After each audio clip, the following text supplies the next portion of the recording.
Pharmaceutics के important questions में से यूनिवर्सिटी एग्जाम के पॉइंट ऑफ व्यू से 6-7 अपन बड़े बड़े सवाल जो भी लॉन्ग क्वेश्चंस आएंगे वो आज याद करेंगे। जैसे देखिए पहला क्वेश्चन है, define extraction, name the various method of extraction, describe in brief the step wise percolation. देखिए यहाँ पे एक ही क्वेश्चन में 3 क्वेश्चन पूछे हुए हैं, एक छोटा, एक थोड़ा बड़ा, एक लॉन्ग क्वेश्चन। एक ही क्वेश्चन में 3 क्वेश्चन कैसे? पहला पूछा आपको एक्सट्रैक्शन की परिभाषा, स्टेप वाइज आंसर देना है, जैसे क्वेश्चन पूछता है वैसे ही आंसर देना है उसी सीरीज में। पहले क्या पूछा? डिफाइन एक्सट्रैक्शन, एक्सट्रैक्शन की परिभाषा पूछी, सिंपल। सेकेंड, अलग अलग एक्सट्रैक्शन मेथड के सिर्फ नाम पूछे हैं, name the various methods of extraction, extraction कितने प्रकार का होता है सिर्फ नाम लिखो, है ना। उसमें से क्या बताना है? लास्ट सवाल जो पूछा है, describe in detail step wise percolation. तो जब भी आप कोई भी एग्जाम में क्वेश्चन अटेंड करो तो पहले देखो क्वेश्चन के कितने भाग हैं, है ना। उसी क्रम में, उसी अनुसार आपको आंसर लिखना होता है यूनिवर्सिटी एग्जाम में। जैसे देखो ये क्वेश्चन आया, define extraction, name the various method of extraction, describe in brief the step wise percolation. यानी इसने 3 चीज़ें पूछी है। एक तो आप सबसे पहले एक्सट्रैक्शन की परिभाषा बताइए, दूसरा एक्सट्रैक्शन कितने प्रकार से होते हैं उनके सिर्फ नाम लिखिए, तीसरा डिटेल जो पूछी है वो पूछी है परकोलेशन की। तो सबसे पहले उसी क्रम में आंसर देते हुए, एक्सट्रैक्शन क्या है? एक्सट्रैक्शन का मतलब है आप कॉमनली ऐसे समझो, एक्सट्रैक्ट आउट करना, काम की चीज को निकालना बाहर, है ना। तो यहाँ सुटिक्स में क्या है? एक्सट्रैक्ट आउट करना यानी एक्सट्रैक्शन करना, यानी जो भी एक्टिव मटेरियल है, जो काम का मटेरियल है, जो ड्रग के पॉइंट ऑफ व्यू से या मेडिसिनली एक्टिव कह दो, फार्माकोलॉजिकली एक्टिव कह दो, उस सब्सटेंस को उस पूरे ग्रुप में से या उस जो भी क्रूड ड्रग है उसमें से बाहर निकालना क्या है? एक्सट्रैक्शन। तो सिंपल इसको लैंग्वेज में कैसे लिखेंगे? Extraction refers as to process for the isolation of the active ingredient. ये शब्द आपको काम में जरूर लेना है, isolation of the active ingredient from drug material. Drug material में से एक्टिव सब्सटेंस को आइसोलेट करना। पूरा का पूरा क्रूड ड्रग तो काम का नहीं है, जो उसमें एक्टिव कॉन्स्टिट्यूएंट्स हैं, या यूं कह सकते हैं जो मेडिसिनली एक्टिव कॉन्स्टिट्यूएंट है, या कॉमनली बात करें तो जो औषधीय गुण वाले रसायन हैं, है ना, the chemicals who have medicinally active ingredients, उनको आइसोलेट करना ड्रग मटेरियल में से, वो क्या है? एक्सट्रैक्शन होता है। अब ये कैसे कैसे कर सकते हैं? एक्सट्रैक्ट आउट कैसे कैसे कर सकते हैं ड्रग मटेरियल में से एक्टिव कॉन्स्टिट्यूएंट? वो अलग अलग मेथड है। वो फिजिकली भी कर सकते हैं, physically means by dissolving in a suitable medium. तो सुटेबल जो मीडियम है उसको नाम देते हैं यहाँ सुटिक्स की भाषा में मेंस्ट्रम या solvent, and obtain the therapeutically desirable portion and eliminate the inert material from crude drug. यानी कि ये समझाना चाह रहे हैं अपन कि पहली बात तो एक्सट्रैक्शन क्या है कि क्रूड ड्रग में से, अब ये लाइन भूलना नहीं है आपको, क्रूड ड्रग में से एक्टिव कॉन्स्टिट्यूएंट को आइसोलेट कर लेना। क्रूड ड्रग में से एक्टिव कॉन्स्टिट्यूएंट को आइसोलेट कर लेना क्या कहलाता है? एक्सट्रैक्शन कहलाता है, सिंपल। अब इसके वेरियस मेथड्स होते हैं। कॉमनली ये जो किया जाता है वो कैसे किया जाता है? क्रूड ड्रग को एक सॉल्वेंट में, जिसको एक्सट्रैक्शन प्रोसेस में कहते हैं मेंस्ट्रम, उस मेंस्ट्रम में डिसॉल्व करके एक निश्चित पीरियड के लिए रखा जाता है, ठीक है, ताकि उसमें से एक्टिव कॉन्स्टिट्यूएंट अलग हो जाए और जो वेस्ट मटेरियल है या जो इनर्ट मटेरियल है उसको हम डिस्कार्ड कर दें, ठीक है। तो अब फार्मास्यूटिक्स में एक्सट्रैक्शन जो है ये निम्नलिखित 5 तरीकों का होता है। पहला जो है वो है मैसीरेशन। अब मैसीरेशन भी क्या है? ध्यान रखना, 2 तरह की ड्रग्स होती है, ऑर्गेनाइज्ड और अनऑर्गेनाइज्ड। ऑर्गेनाइज्ड अनऑर्गेनाइज्ड क्या है? वो ड्रग्स जिनके अंदर एक निर्धारित, एक फिक्स सेलुलर स्ट्रक्चर हो, वो है ऑर्गेनाइज्ड ड्रग। यानी जो वास्तव में रूट है, स्टेम है, फ्रूट है, सीड है ना, तो जिनके अंदर फिक्स एक सेलुलर स्ट्रक्चर है वो तो सारी हैं ऑर्गेनाइज्ड ड्रग, और जिनके अंदर कोई सेलुलर स्ट्रक्चर नहीं है, जो या तो कोई कह सकते हैं अपन के जैसे कोई ऑयल निकलता है या कोई एक्सट्रैक्ट निकलता है ना, जैसे ओपियम है उसमें रेजिन है ना, हींग है उसमें भी एक्सट्रैक्शन है। तो जो इस प्रकार की ड्रग्स हैं जिनके अंदर कोई सेलुलर स्ट्रक्चर नहीं है, तो वो ड्रग्स सारी क्या हैं? अनऑर्गेनाइज्ड ड्रग है। क्या है? अनऑर्गेनाइज्ड ड्रग है। तो मैसीरेशन दो प्रकार का होगा, ऑर्गेनाइज के लिए अलग और अनऑर्गेनाइज के लिए अलग। उसके अलावा परकोलेशन, इन्फ्यूजन, डिकॉक्शन, डाइजेशन, है ना, ये 5 तरीके से एक्सट्रैक्शन हो सकता है। देखिए पहला सवाल क्या कह रहा है, एक्सट्रैक्शन क्या है? एक्सट्रैक्शन क्या है? अलग अलग एक्सट्रैक्शन के नाम लिखिए मेथड के, उसमें से सिर्फ परकोलेशन को समझाइए। एक्सट्रैक्शन हम समझ चुके हैं कि क्रूड ड्रग में से एक्टिव कॉन्स्टिट्यूएंट को आइसोलेट कर लेना, बाहर निकाल लेना, एक्सट्रैक्शन कहलाता है।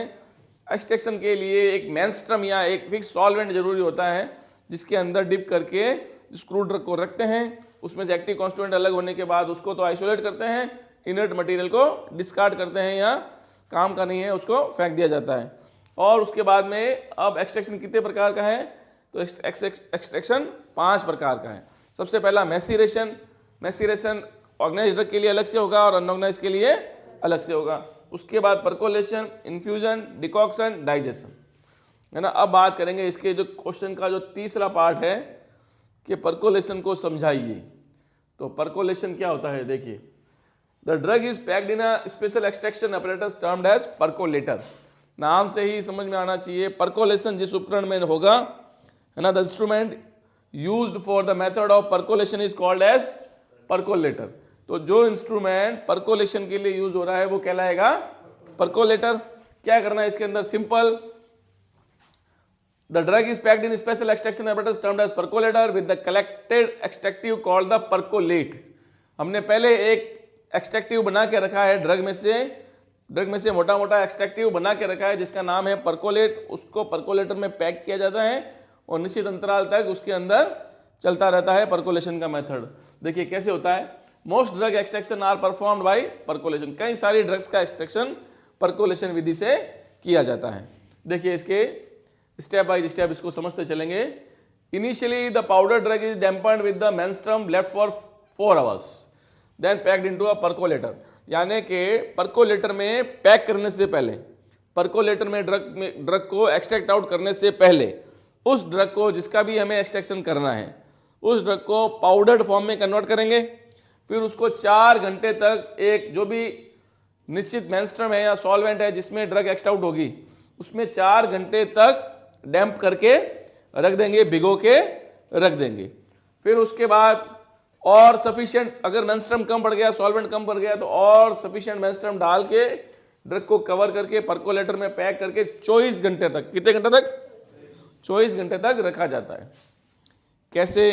परकोलेशन जिस उपकरण में किया जाता है उसका नाम है percolator. The instrument used for the method of percolation is called as percolator.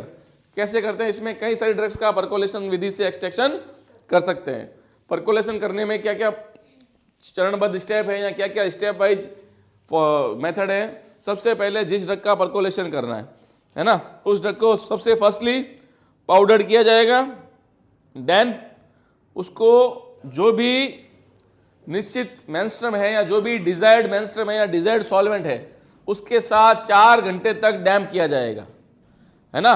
यानी the step number 1 is powder drug plus desirable solvent या मेंस्ट्रुम, है ना, लेफ्ट फॉर 4 आवर्स, 4 घंटे तक छोड़ दिया। फिर उसके बाद उसको और सॉल्वेंट की नीड हुई तो और मेंस्ट्रुम डाला, ठीक है। फिर उसको अच्छे से परकोलेटर में पैक कर दिया और उसको 24 घंटे तक लेफ्ट फॉर 24 आवर्स, है ना। अब इस प्रोसेस में क्या होता है कि ऊपर जो है परकोलेटर में ये पाउडर ड्रग जो मेंस्ट्रुम में भीगी हुई है उसको भरा जाता है, तो ऊपर से नीचे तक एक ग्रेविटेशनल फोर्स काम करता है जिसकी वजह से उसमें से एक्सट्रैक्ट आउट होके जो एक्टिव इंग्रेडिएंट है वो नीचे ड्रॉप वाइज इकट्ठे होते रहते हैं कलेक्टर में, है ना। तो in this process the flow of liquid is generally downward to the exit orifice drawn by the force of gravity as well as the weight of the column of liquid about 20 drops per minute, है ना। इसमें क्या है कि जैसे percolate में जो भी हमने मटेरियल भरा, जिस ड्रग को हमें एक्सट्रैक्ट आउट करवाना है, जिसमें से एक्टिव इंग्रेडिएंट एक्सट्रैक्ट आउट करवाना है, उस ड्रग को परकोलेटर में भर दिया। अब एक तो उसके बाहर की वजह से और दूसरा नीचे से ग्रेविटेशनल फोर्स लग रहा है, उसकी वजह से उसमें active ingredient drop wise down to earth नीचे की तरफ कलेक्ट होता रहेगा।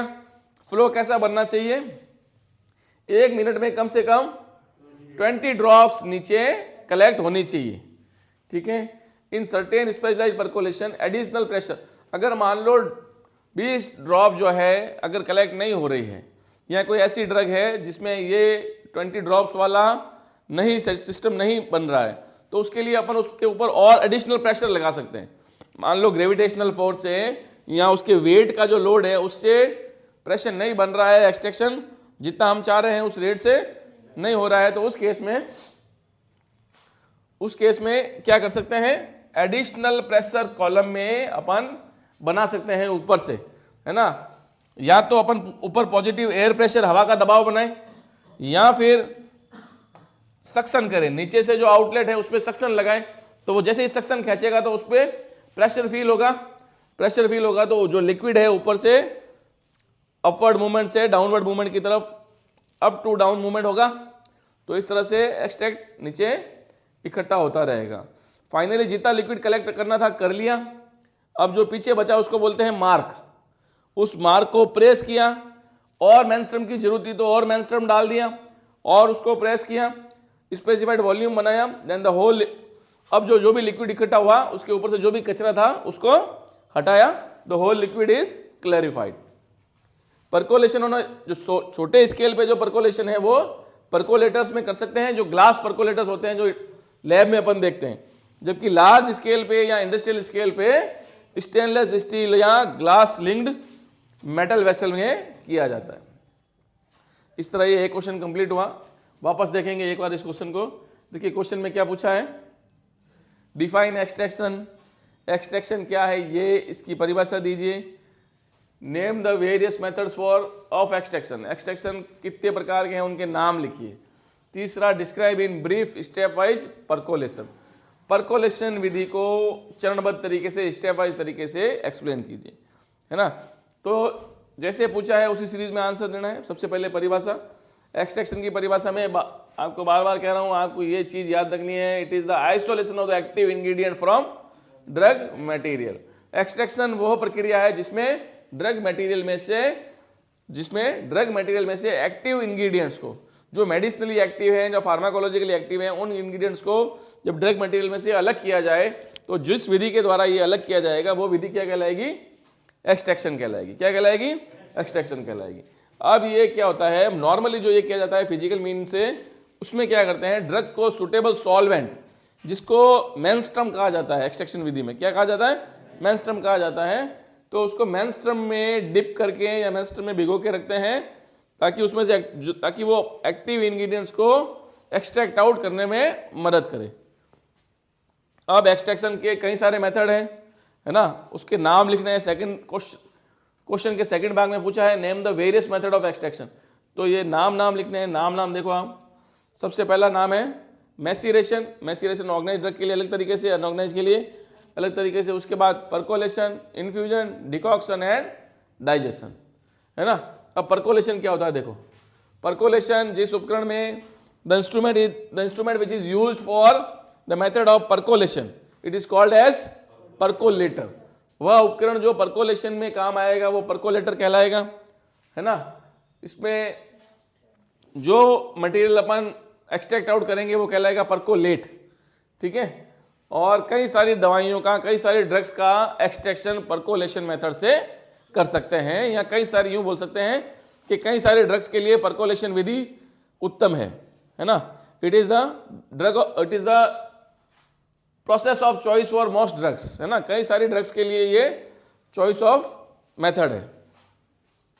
अब देखिए कैसे करेंगे। सबसे पहले क्या किया, step number 1, the drug is powdered, then it is dampened in suitable solvent, bracket में मेनस्ट्रम, है ना।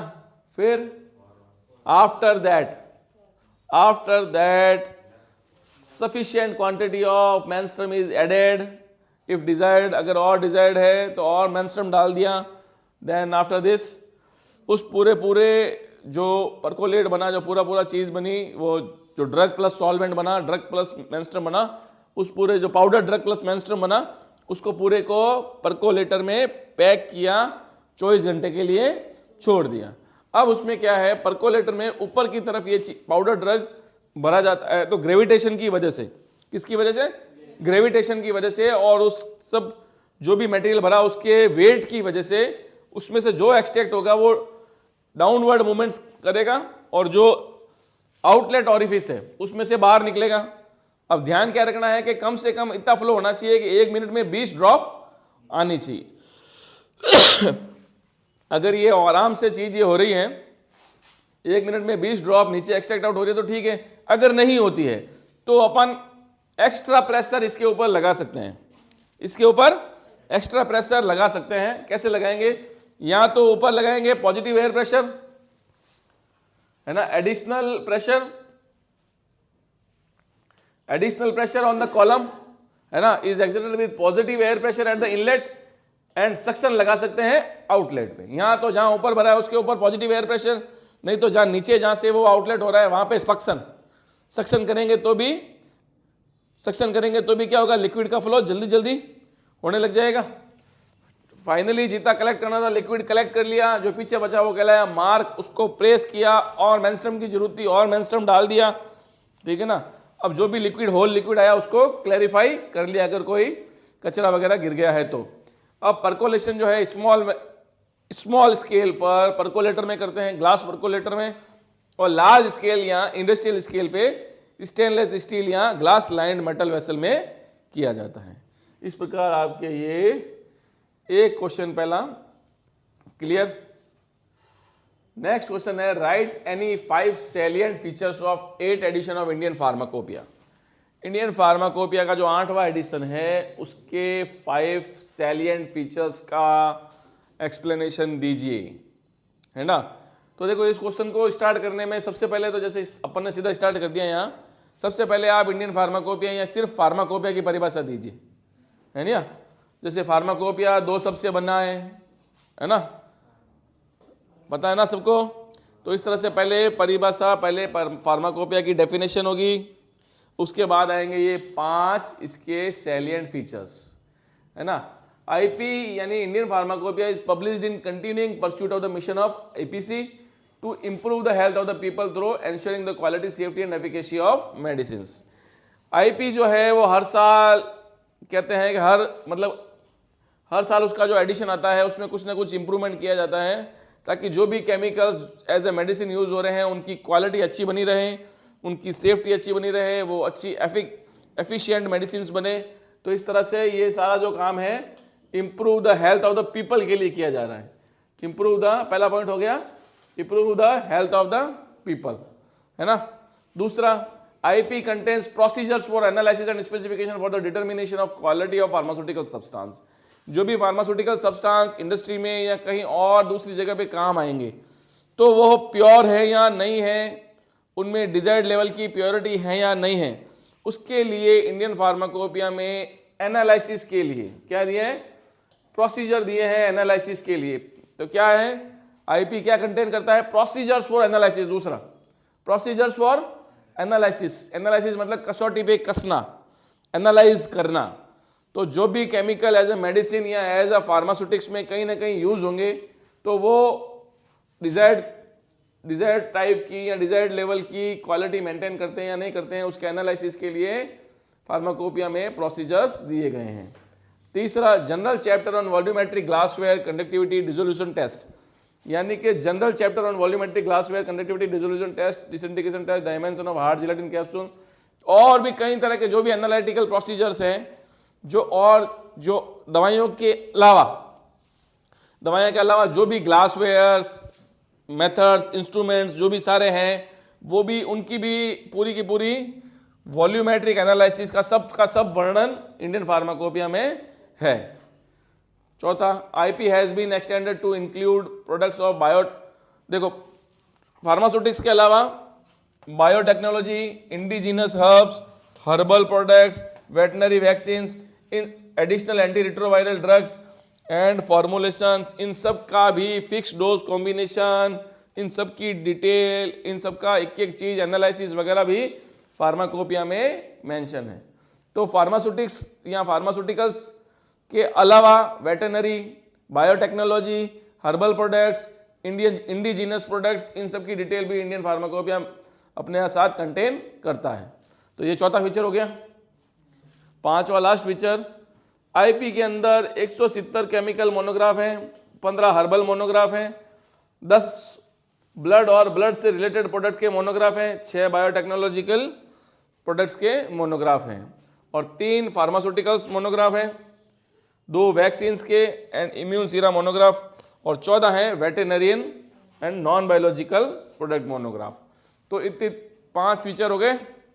पहला क्या बताना है आपको कि हेल्थ ऑफ द पीपल को इम्प्रूव करने के लिए, या भारत की आम जनता की हेल्थ को इम्प्रूव करने के लिए जो भी मेडिसिन हैं उनकी एफिकेसी, सेफ्टी, प्योरिटी, ये सब चीज़ें मेंटेन हो रही है नहीं हो रही है, ये अकॉर्डिंग टू आईपी होता है।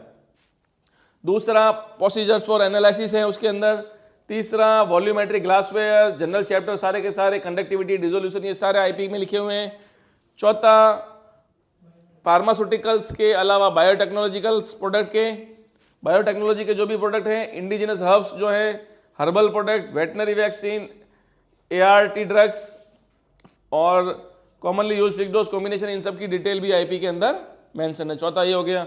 पांचवा आईपी में क्या है, 170 केमिकल के monograph, 15 herbal monograph, 10 blood and blood related prograph monograph, 6 biotechnology के मोनोग्राफ, 3 फार्मास्यूटिकल मोनोग्राफ, 2 वैक्सीन और इम्यून सीरा के मोनोग्राफ, 14 वेटरनरी प्रोडक्ट के मोनोग्राफ। ये 5 आपके इसके सैलिएंट फीचर्स हो गए। Next, discuss the advantages and disadvantages of plastic as packaging material.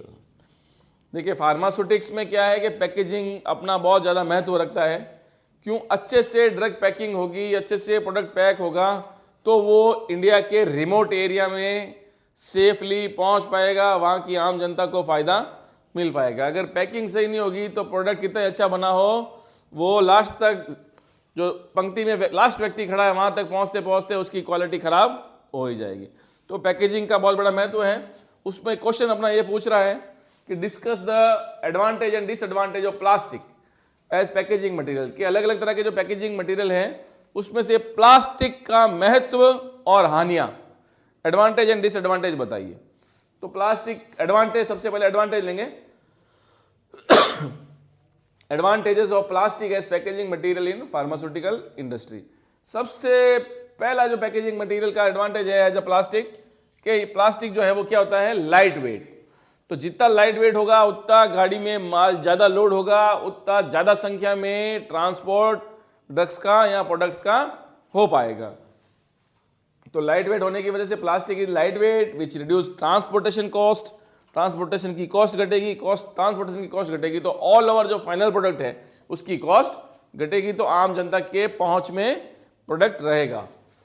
Plastic is light weight which reduces transportation cost and makes handling easier. This is particularly beneficial for pharmaceutical packaging where weight can be a critical factor. ऐसी जगह जहाँ पे, ऐसी packaging जहाँ पे wait का बड़ा मायना है, यानी कि अगर मान लो हवाई जहाज से ले जाना है, शिप से ले जाना है, तो वहाँ एक लिमिटेड वेट ही अलाउ होता है। तो उस केस में अगर प्लास्टिक की पैकेजिंग होगी तो ज़्यादा से ज़्यादा संख्या में माल या ज़्यादा से ज़्यादा संख्या में जो प्रोडक्ट्स है वो ट्रांसपोर्ट किए जा सकेंगे, उससे ट्रांसपोर्ट की कॉस्ट रिड्यूस होगी। तो ये प्लास्टिक का एक एडवांटेज हो गया। दूसरा वर्सेटिलिटी है ना। वर्सेटिलिटी में क्या है, वर्सेटिलिटी मतलब ये है, वर्सेटाइल होता है प्लास्टिक, गलत प्रोनाउंस हो रहा है, वर्सेटाइल होता है। वर्सेटाइल का मतलब ये है कि प्लास्टिक ऐसी चीज है जो किसी भी शेप में कन्वर्ट कर सकते हैं, तो वर्सेटाइल है, वर्सेटाइलिटी है। तो plastic can be moulded into various shape and sizes, उससे प्रोवाइडिंग फ्लेक्सिबिलिटी इन डिजाइन, हर तरह की डिजाइन बन सकती है। This versatility allows for the creation of custom packaging solutions to meet specific pharmaceutical product requirement. जैसा आपके फार्मास्यूटिकल प्रोडक्ट की need है, जैसा आपके फार्मास्यूटिकल प्रोडक्ट बन रहा है, जैसी उसकी नीड है कि इस तरह की पैकिंग चाहिए, इस शेप की चाहिए, इस कलर की चाहिए, वो सब प्लास्टिक में संभव है। Third, cost effective production. Plastic packaging is often cost effective to produce in large quantities. सस्ता होने की वजह से लार्ज क्वांटिटी में प्लास्टिक की पैकेजिंग काम में ली जाती है। Mass production of plastic material can lead to lower per unit cost. ज़्यादा प्लास्टिक यूज होगा, ज़्यादा पर यूनिट पे कॉस्टिंग का खर्चा कम आएगा। चौथा, durability and protection. Durability and protection, plastic packaging provides good protection against external elements such as moisture, light, air. इन सब के खिलाफ प्लास्टिक जो है एक अच्छा ड्यूरेबल सेफ्टी प्रोवाइड करता है। Helping to preserve the quality and efficacy of pharmaceutical products की क्वालिटी और एफिकेसी को बना के रखता है। It also offer durability during the risk of damage during handling and transportation. भाई रफ हैंडलिंग में भी प्लास्टिक के टूटने के चांस 0% है। अदर देन दूसरा मटेरियल, कोई भी दूसरा मटेरियल ले लो, उसकी तुलना में प्लास्टिक के टूटने के चांस लेस देन रहते हैं, इसलिए प्लास्टिक ज़्यादा ड्यूरेबल है, इसलिए ये इसका एक बहुत बड़ा एडवांटेज। टेम्पर एविडेंट पैकेजिंग, कोई तरह का टेम्पर नहीं होता है पैकेजिंग में। प्लास्टिक की पैकेजिंग में प्रोडक्ट की इंटीग्रिटी बनी रहती है, प्रोडक्ट की सेफ्टी बनी रहती है। और एक और ट्रांसपेरेंसी, प्लास्टिक जो है उससे ट्रांसपेरेंट प्रोडक्ट बना सकते हैं, तो ट्रांसपेरेंसी भी प्रोवाइड करता है प्लास्टिक पैकिंग, ताकि बाहर से हम प्रोडक्ट को बार बार इंस्पेक्ट कर सकें, विजुलाइज कर सकें, है ना, कि क्वालिटी मेंटेन है या नहीं है। अब आता है आपका disadvantage of plastic as packing material in pharmaceutical industry. सबसे बड़ा जो नुकसान है प्लास्टिक का वो पड़ता है पर्यावरण पे, इन्वायरमेंटल इम्पैक्ट। प्लास्टिक कभी खत्म नहीं होता है, प्रकृति में बना रहता है, जो प्रकृति को लगातार खतरा करता है। तो इन्वायरमेंटल इम्पैक्ट में हो गया, one of the major concern with plastic packaging is its environmental impact. Plastic are associated with pollution and contribute to environmental issues. Plastic प्रदूषण का एक बड़ा घटक है, इससे बहुत ज़्यादा प्रदूषण फैलता है, तो ये एक इन्वायरमेंट का इशू हो गया, पर्यावरण पे नेगेटिव इम्पैक्ट का इशू हो गया, इसलिए प्लास्टिक का उपयोग सही नहीं है। परमिएबिलिटी, दूसरा इसका डिसएडवांटेज है परमिएबिलिटी, यानी ये कुछ लिमिट तक ये इसमें से मॉइस्चर और गैस जो है वो परमिएट कर सकते हैं, जो प्रोडक्ट को कंटामिनेट करने का काम करेंगे। रिसाइकलिंग चैलेंजेस, प्लास्टिक को रिसाइकल करना भी एक चैलेंज है। While efforts are being made to improve plastic recycling, certain types of plastic used in pharmaceutical packaging may not be easily recyclable. हालांकि प्लास्टिक को रिसाइकिल करने का बड़े लेवल पे, वर्ल्ड वाइड लेवल पे काम चल रहा है, मगर जो प्लास्टिक फार्मास्यूटिकल इंडस्ट्री में काम आता है उसको रिसाइकल करना एक बड़ा चैलेंज है, वो रिसाइकल थोड़ा कठिनाई से होता है। Perception and aesthetics, some consumers and health care professional may perceive plastic packaging as less premium compare to other material. अब ये क्या है कि उच्च क्वालिटी का प्लास्टिक काम के नहीं लेके, हाई क्वालिटी का प्लास्टिक काम में नहीं लेके, लो क्वालिटी का या कंप्राइज्ड क्वालिटी का काम में लेते हैं, उसकी वजह से वो लास्ट में पेशेंट को, जो लास्ट उसका कंज्यूमर है, उसको नुकसान हो सकता है। Regulatory compliances, stringent regulations and standards particularly related to the use of plastic in direct contact with pharmaceuticals may require thorough testing and compliance effort to ensure safety and regulatory approval। तो इन सबको check करने के लिए कि जो plastic लिया है वो हेल्थ ग्रेड का है या नहीं है, फूड ग्रेड का है या नहीं है, उसकी क्वालिटी सही है या नहीं है, उसको करने के लिए पूरा का पूरा रेगुलेटरी एफर्ट करने पड़ेंगे, उस पर खर्चा होगा। तो ये हो गए आपके disadvantage.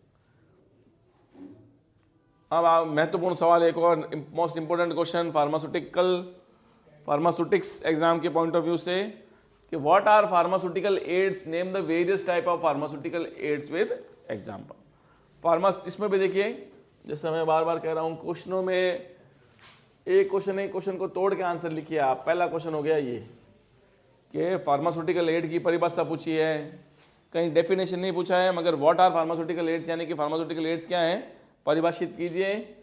Name the various type of pharmaceutical aids with example, उदाहरण सहित, एग्जांपल सहित अलग अलग फार्मास्यूटिकल्स एड्स के नाम बताइए। तो यहाँ पे देखिए दो क्वेश्चन एक साथ हैं। अपन चालू करेंगे पहले क्वेश्चन से कि what are pharmaceutical aids. Pharmaceutical aids क्या होते हैं? The substance which are essentially used in manufacturing और compounding of various pharmaceutical dosage form is called as pharmaceutical aids. यानी कि ये कहना चाह रहे हैं कि जो भी फार्मास्यूटिकल प्रोडक्ट बनते हैं उनको बनाने के लिए जो जो महत्वपूर्ण केमिकल्स या इंग्रेडिएंट्स काम आते हैं वो सब क्या कहलाते हैं? Pharmaceutical aids. इसको ऐसे भी लिख सकते हैं, the ingredients other than drug, the ingredients other than drug और the ingredients other than active pharmaceutical ingredient in a dosage form is called as pharmaceutical aids और एक्सिपिएंट्स, यानी किसी डोजेज फॉर्म में ड्रग के अलावा किसी भी डोजेज फॉर्म में, चाहे वो किसी भी फॉर्म में हो, लिक्विड फॉर्म में हो, सॉलिड फॉर्म में हो, गैस फॉर्म में हो, सेमी सॉलिड फॉर्म में हो, किसी भी फॉर्म में हो, किसी भी डोजेज फॉर्म में एक्टिव फार्मास्यूटिकल इंग्रेडिएंट, जो एक्टिव केमिकल है उसके अलावा सारी चीज है ना, the ingredients other than active pharmaceutical ingredients in a dosage form is called as excipient और फार्मास्यूटिकल एड्स। किसी भी डोजेज फॉर्म को बनाने में ड्रग के अलावा जो भी इंग्रेडिएंट लगेंगे वो सारे क्या कहलाएंगे, फार्मास्यूटिकल एड्स या एक्सिपिएंट्स। अब भाई क्यों बनाते हैं, क्यों डालते हैं ये, तो क्यों डालते हैं फार्मास्यूटिकल एड्स, तो ये मदद करते हैं, it helps in masking the unpleasant odour, taste and flavour of any dosage form. कोई भी डोजेज फॉर्म बनेगी उसके अनप्लीजेंट टेस्ट को, ऑर्डर को, फ्लेवर को छुपाने के लिए, मास्क करने के लिए, दबाने के लिए फार्मास्यूटिकल एड्स की इंपॉर्टेंस होती है या फार्मास्यूटिकल एड्स यूज किए जाते हैं। The preparation which contains the active pharmaceutical ingredient and drugs are the preparation which contains the active pharmaceutical ingredients and excipients. यानी इसको हम यूं लिख सकते हैं, किसी भी ड्रग में जो ड्रग बनेगी या यूं बोल दो उसकी डोजेज फॉर्म बनेगी, उसमें एक तो होगा एक्टिव फार्मास्यूटिकल इंग्रेडिएंट, उसके अलावा जो सारे होंगे वो कहलाएंगे एड्स, फार्मास्यूटिकल एड्स कह दो या एक्सिपिएंट कह दो, है ना। अब फार्मास्यूटिकल एड्स को ऑल्सो नोन एज एक्सिपिएंट्स, इनका दूसरा नाम एक्सिपिएंट्स है। They are substances used in the manufacturing or compounding of various pharmaceutical dosage form. They enhance the properties of the formulation and contribute to their acceptability. Product की patient के प्रति acceptability बढ़ाने के लिए, यानी कि पेशेंट उसको आराम से ले सके, यूज कर सके, उसको बढ़ाने के लिए जो इंग्रेडिएंट डाले जाएंगे वो ये फार्मास्यूटिकल एड्स या एक्सिपिएंट्स कहलाएंगे, है ना। ये प्रोडक्ट की प्रॉपर्टीज को बढ़ाते हैं, एफिकेसी को बढ़ाते हैं, सेफ्टी को बढ़ाते हैं, एक्सेप्टेबिलिटी या पैलेटेबिलिटी को भी बढ़ाते हैं। अब कौन कौन से फार्मास्यूटिकल एड्स हैं विद एग्जांपल देखेंगे अपन। सबसे पहला कलरिंग एजेंट, नाम से ही पता चल रहा है, colouring agent improve the distinctive appearance of pharmaceutical dosage form. Pharmaceutical dosage form की डिस्टिंक्टिव अपीयरेंस, बाहर से देखने पे अपीयरेंस बढ़ाने के लिए कलरिंग एजेंट का काम लिया जाता है। अब एग्जाम्पल जो कलर फूड ग्रेड की डाई जो कलरिंग एजेंट की तरह यूज होगी, उसके एग्जाम्पल 2-3 एग्जाम्पल आपको जरूर याद रखने हैं, जैसे टार्ट्राजीन, एजुरुबिन, ब्रिलियंट ब्लू, इरिथ्रोसाइन, ये सब फूड ग्रेड की डाइज हैं जो कि कलरिंग एजेंट की तरह फार्मास्यूटिक्स में काम ली जाती है। Second, flavouring agent. Flavouring agent क्यों लेंगे, flavouring agent mask unpleasant order और टेस्ट। जो भी दवाई का अनप्लीजेंट या जो अनएक्सेप्टेबल जो स्वाद और खुशबू है या उसका जो ऑर्डर और टेस्ट है उसको छुपाने के लिए फ्लेवरिंग एजेंट काम में लेंगे। उससे क्या होगा, उससे डोजेज फॉर्म जो है वो मोर पैलेटेबल और ज़्यादा लेने लायक बनेगी। Example citrus fruits, lemon, orange, cinnamon, peppermint, benzaldehyde, ये सारे फ्लेवरिंग एजेंट की तरह काम में लिए जाते हैं। तीसरा आपका स्वीटनिंग एजेंट। स्वीटनिंग नाम से पता चल रहा है, स्वीटनेस को बढ़ाने के लिए, यानी कोई जो बहुत ही बिटर टेस्ट की ड्रग है, बहुत ही कड़वे स्वाद की ड्रग है, जिसको जीभ पे रखते ही वॉमिट होने के चांस रहते हैं, इस तरह की ड्रग में उस बिटरनेस को कम करने के लिए स्वीटनिंग एजेंट डाले जाते हैं। Sweetening agent mask bitter taste, improving patient acceptance, particularly in paediatric formulations. Generally क्या, बड़ा पेशेंट तो, बड़ी उम्र का पेशेंट तो दवाई ले लेता है, छोटे बच्चों के केस में उल्टी होने के चांस ज़्यादा रहते हैं, तो वहाँ स्वीटनिंग एजेंट का ज़्यादा महत्व है। Example glucose, fructose, sucrose, aspartame and saccharin. Preservatives. Preservatives यानी कि जो डोजेज फॉर्म को लंबे समय तक प्रिजर्व करके रखे, बचा के रखे, सुरक्षित रखे, उसकी सेल्फ लाइफ को बढ़ा दे, तो वो है preservative. Preservative prevent contamination and product decomposition bye environmental factors. Example 2-3 example याद रखने हैं, sodium benzoate, parabens, ascorbic acid, BHA, BHT। Next, antioxidant. नाम से ही पता चल रहा है, जो प्रोडक्ट को ऑक्सीडेशन से बचाए, जो प्रोडक्ट को ऑक्सीडेशन से बचाए। जब भी प्रोडक्ट खुलेगा, ऑक्सीजन के कांटेक्ट में आएगा तो उसका ऑक्सीडाइज होने का चांस बना रहेगा, तो वैसे केमिकल जो उसको ऑक्सीडाइज होने से बचाए, इन्वायरमेंटल ऑक्सीजन से प्रिवेंट करके रखें, वो केमिकल क्या कहलाते हैं, antioxidant. Antioxidant prevent oxidation and degradation of pharmaceutical products, enhancing stability को इनहांस करते हैं। Example ascorbic acid, citric acid and tocopherols. Chelating agents, next pharmaceutical aid. Chelating agents form complexes with pharmaceutical ingredients and prevent degradation. Example हो गया एडीटीए, पॉलीफॉस्फेट्स। अब आपके जो next question है, इस तरह से ये क्वेश्चन कंप्लीट हुआ। क्वेश्चन नंबर 6 जो है, difference between hard gelatin and soft gelatin capsule and difference between quality control and quality assurance. Difference का कोई भी सवाल आए आपको टेबुलर फॉर्म में आंसर देना है। हार्ड जिलेटिन कैप्सूल जिसके अंदर 2 भाग होते हैं कैप्सूल के, बॉडी और कैप, इसके अंदर they do not consist, they do not consist 2 part. इसके अंदर सॉफ्ट जिलेटिन के अंदर कोई 2 भाग नहीं होते हैं। हार्ड जिलेटिन जो है जनरली 90% किस शेप में रहेगा, cylindrical in shape. Soft gelatin जो है वो राउंड, ओवल, ट्यूब, कैसी भी शेप में हो सकते हैं। और तीसरा character, they are prepared from gelatin titanium dioxide. Hard gelatin capsule जो है वो नॉर्मली जिलेटिन और टाइटेनियम डाइऑक्साइड से बनता है। वो एज ए कलरिंग एजेंट काम में लेते हैं टाइटेनियम डाइऑक्साइड, और शुगर भी होती है। They are prepared from gelatin, plasticizer and preservative. They consist of medicament in the form of powder और ग्रेन्यूल्स। हार्ड जिलेटिन में जो भी दवाई होगी वो पाउडर या ग्रेन्यूल के फॉर्म में भरी हुई रहेगी, जबकि सॉफ्ट जिलेटिन में हमेशा लिक्विड या सॉलिड के रूप में दवाई कैप्सूल में फिल की हुई रहती है।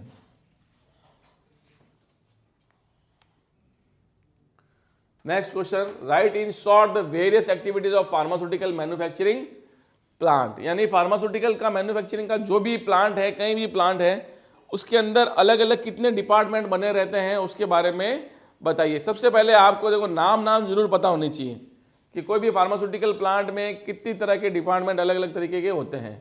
तो पहला जो सबसे पहला प्लांट है रिसर्च एंड, पहला जो है मतलब प्लांट का एक्टिविटी है वो पहली है research and development, R&D department, जहां अलग अलग नए नए केमिकलों पे खोज होती रहती है, रिसर्च होती रहती है, और जो पुराने केमिकल है उनमें कोई ना कोई डेवलपमेंट चलता रहता है। दूसरा फॉर्मुलेशन डेवलपमेंट, अलग अलग तरह की एक ही ड्रग के अलग अलग तरह के फॉर्मुलेशन बनाने का काम, यानी एक ही ड्रग का drop, injection, powder, syrup, elixir, एक ही ड्रग का अलग अलग फॉर्मुलेशन बनाने का काम चलता रहता है। उसकी स्टेबल डोजेज फॉर्म बनाने के लिए काम चलता रहता है। रेगुलेटरी कंप्लायंसेस है ना, FDA और EA में इस तरह के जो रेगुलेटरी अथॉरिटीज हैं वो रेगुलेट करते हैं कि यहाँ पे ये सब काम जो हो रहे हैं वो सही हो रहे हैं या नहीं हो रहे हैं, एज पर रेगुलेटरी गाइडलाइन हो रहे हैं या नहीं हो रहे हैं। स्ट्रिक्टली रेगुलेटरी गाइडलाइंस पे काम करना पड़ता है फार्मास्यूटिकल मैन्युफैक्चरिंग प्लांट को। एक्टिव फार्मास्यूटिकल इंग्रेडिएंट प्रोडक्शन, यानी इंडस्ट्री का खुद का एक API प्रोडक्शन यूनिट होता है, यानी कि जिसका भी वो प्रोडक्ट बनाएगा, जैसे पैरासीटामोल का बना रहा है तो पैरासीटामोल प्रोडक्शन का भी काम उस प्लांट में चलता रहता है। छठा क्वालिटी कंट्रोल, एक डिपार्टमेंट अलग से होता है क्वालिटी कंट्रोल का, यानी जो भी काम बन रहा है, जो भी काम हो रहा है, जहाँ पे हो रहा है वो एज पर क्वालिटी मेंटेन हो रही है या नहीं हो रही है एज पर गाइडलाइन, तो उसके लिए जो डिपार्टमेंट काम करेगा वो क्वालिटी कंट्रोल। लास्ट का जो डिपार्टमेंट, यानी कि अब माल वाल सब बन गया, प्रोडक्ट बन गया, पैकेज और लेबलिंग का, तो सही पैकेजिंग हो रही है, पैकेजिंग सही होना बहुत जरूरी है। जो भी लास्ट प्रोडक्ट बनता है वो रिमोट एरियाज तक जाता है इंडिया के, और प्रॉपर लेबलिंग होनी चाहिए उसके ऊपर, यानी कैसा भी पेशेंट पढ़े तो समझ में आ जाए। Distribution and supply chain management है ना, particular distribution and supply chain होनी चाहिए, यानी उसमें वेयर हाउस में जाएगा, जो भी ड्रग्स बनेगी पहले वेयर हाउस में जाएगी, फिर आगे होलसेलर में जाएगी, डिस्ट्रीब्यूटिंग एजेंट्स पे जाएगी, इस तरह से एक पूरी चैन, एक उसका भी उसको चैन को मैनेज करने का भी एक डिपार्टमेंट प्लांट में होता है। Post marketing surveillance, post marketing surveillance, marketing जो हो रही है ड्रग की या मार्केटिंग जो प्रोडक्ट की हो रही है वो सही हो रही है नहीं हो रही है, उसको सर्विलेंस करने के लिए डिपार्टमेंट है।